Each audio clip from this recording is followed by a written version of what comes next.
Hello, this is Ashley Beukema. In this video, I'm going to be showing you some instructions on how to conduct an anti-bullying activity for middle school students.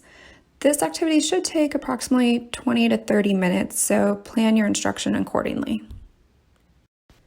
To get the activity started, we're going to start with some brainstorming. So as a teacher, you're going to ask the students what they consider to be bullying. So we don't want examples here of things that people have done to them or anything like that, but more so activities that would count as bullying. And the idea is that we're trying to get them to name all the different types of bullying, whether it be physical, social, verbal, and cyberbullying. So on the whiteboard, as the teacher, you're going to make a list as the students give out some examples.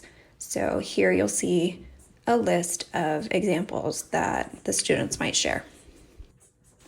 At the end of this first step, we want to congratulate the students for being aware of all these activities, thank them for sharing, and then make sure to add any that they don't come up with on their own.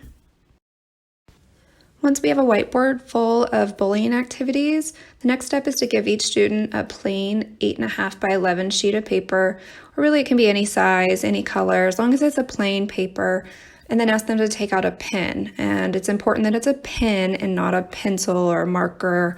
Any color pen will work. For step 3, we're going to go ahead and give them the prompt for the instructions on what to do with this paper. So you might say something like, okay, on this paper, students, I want you to write any words or phrases that make you think of bullying as it relates to your life. So we want to let them know not to write their names on this paper, and just share that with them that no one's going to be able to see what they wrote, so don't be scared to write what comes to mind. And ask them to start writing, and as they do, you can start giving some verbal prompts. So you could write something mean that someone has said to you, or something mean that you've said to someone, a name that someone has called you, or a name that you've called someone, maybe a physical bullying act that someone has done to you or that you've done to someone else. You could write something mean that someone wrote about you or to you on social media, or something mean that you wrote about someone else on social media. You might write something mean that someone has done to you, or something mean that you've done to someone else. Or potentially something embarrassing someone did to you, or something embarrassing you did to someone else.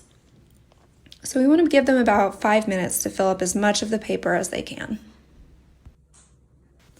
For step 4, we're going to tell the students now, without tearing the paper in any way, I want you to crumple it up as small as you can, as tight as you can. You can stomp on it, you can sit on it. We just really want you to take your anger out on that paper, again, without tearing it.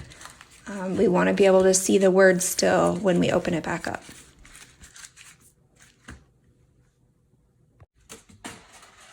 Once the papers are all crumpled into balls, we're going to ask the students to throw the papers into a clean, empty recycle bin. Then we're going to take the recycle bin back around. Probably a good idea to ask for a volunteer to do this or assign a student to do this for you. And ask each of the students to pick out a paper ball out of the recycle bin. Hopefully it's not their own, but if it is, it's no big deal. So just take the recycle bin around and pick one piece of paper out. Next, we're going to have the students open up that paper ball that they picked, and they're going to read to themselves what's written on that ball. While they're doing that, ask them to try as hard as they can to make that paper flat again. Do everything they can to flatten it out. Smooth the edges, roll it with your hands, whatever it takes. Take a book maybe just to try to make it as flat as you can. Allow the students about 2 to 3 minutes to flatten out their paper and read what's on there, really allowing them time to soak in whatever that person wrote on the paper. And then the idea here is to share the main purpose of the project, which is no matter how hard you try, no matter what you do, the lines are always going to be on those papers. It's always going to have creases where the crumples were. And these represent the scars of bullying. So no matter what you say or do to somebody, even if you say sorry, the scars are still going to be there. The person's still going to remember the bullying that happened. So keep that with you. Finally, we're going to end with asking the students to think of one positive or uplifting word.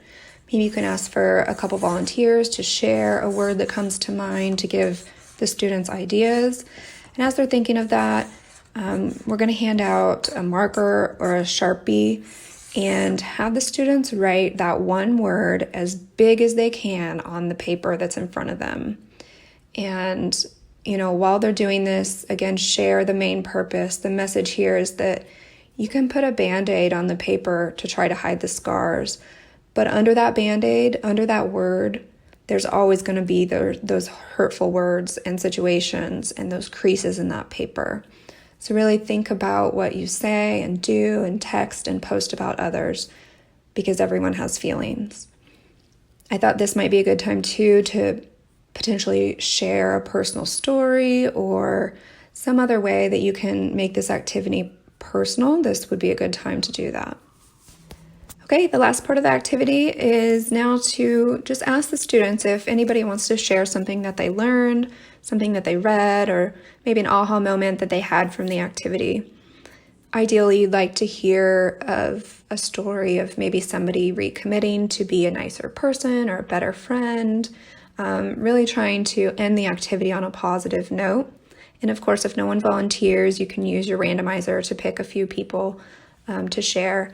And again, the idea is to end on a positive note.